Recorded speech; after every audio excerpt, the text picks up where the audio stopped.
right, Urban Intelligence time. Urban Meyer with his press conference today. Maddie, play the one up first about finding a way to win.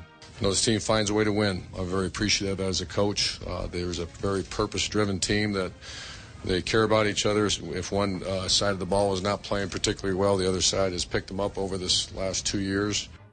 Spiels, no matter who you play, you win 24 in a row. That's something. It's amazing. Yeah. And to this day and age, it's amazing. It really is. And the offense has picked it up, and the defense has done well at times. And we just talked about it. Ohio State going into the Michigan game was a top 15 defense. I think that can be confirmed. Yeah. Top 15 defense. And they have a bad game, and they still win. And fire everybody. These guys stink. They can't do anything. No adjustments. They're top 15 defense coming in. Now, granted, it wasn't against the best competition. Doesn't matter. Play who you play. Yeah. Yeah, Michigan played above their heads. We expected it in the rivalry for them to play better. You know, we always throw out the cliche, you'll get each team's best throughout the records. Well, they got 100-plus years of evidence for that. Yep. And it turned out to be true on Saturday. Yeah, I tell you one thing about it is I don't believe in ghosts, but sitting in the press box in Ann Arbor on Saturday, they made a very good case that they exist. Because I wasn't here in the 90s. I wasn't alive in 1969, and I didn't believe in any of that because since I've been here, Michigan's been garbage.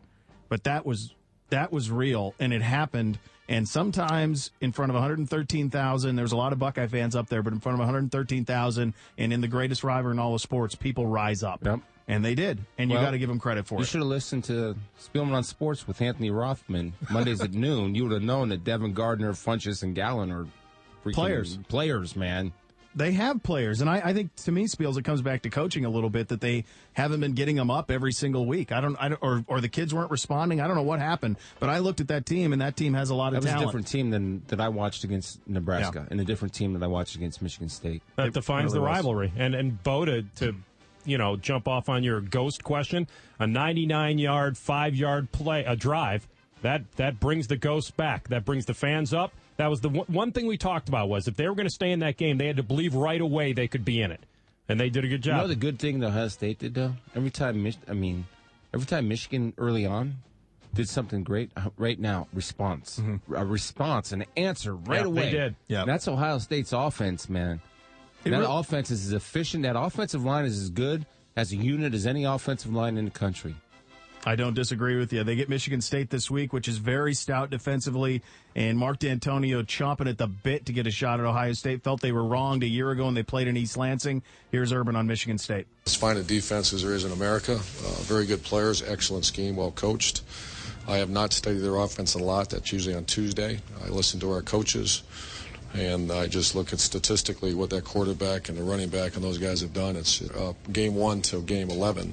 There's most improved offense, maybe certainly in the Big Ten, maybe one of the most improved in America.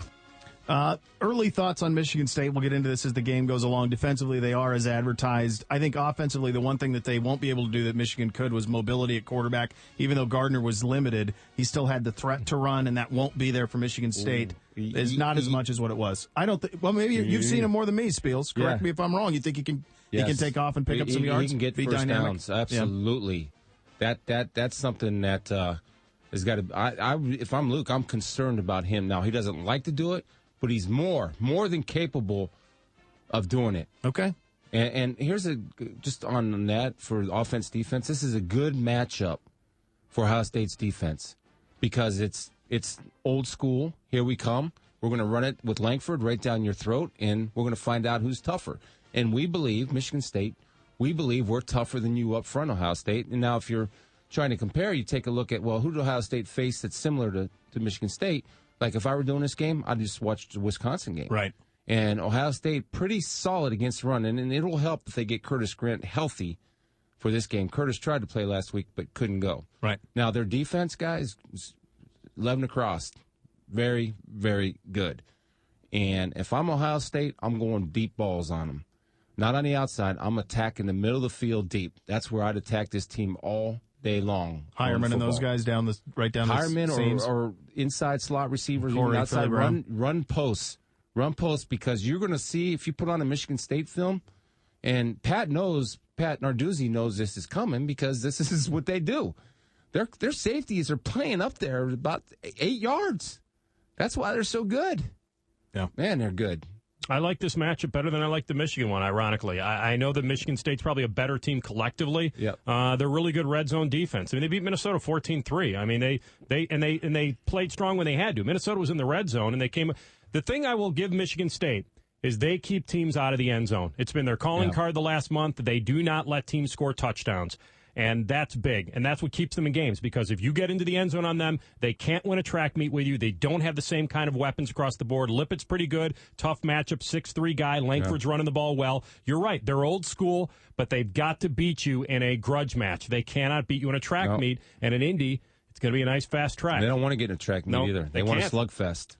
All right, that was Urban Intelligence.